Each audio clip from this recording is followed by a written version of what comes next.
अस्सलामुअलैकुम। आप देख रहे हैं की न्यूज एचडी। मैं हूं हारिस अली शाह गिलानी। चलते हैं आज की हम खबरों की तरफ।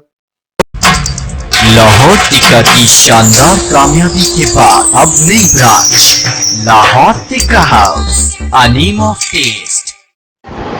साहिवाल शहर में मासूम बच्चों से भीख मंगवाने का मकरू धंधा, इंतजामिया खामोशी पर सवालात।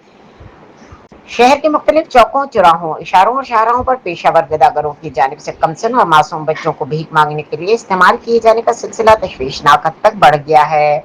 शहरियों के मुताबिक छोटे छोटे बच्चों को शदीद गर्मी और धूप में सड़क के किनारे या इशारों पर लिटा दिया जाता है, जहां वो बेबसी की हालत में पड़े रहते हैं, जबकि इनके जरिए भीख मांगी जाती है। शहरी हलकों का कहना है कि बच्चे खेलने, पढ़ने और महफूज माहौल में परवरिश पाने के हकदार हैं, मगर इन्हें भीख के मुनज़्ज़म धंधे का हिस्सा बनाकर इनकी बुनियादी हुकूक पामाल किए जा रहे हैं।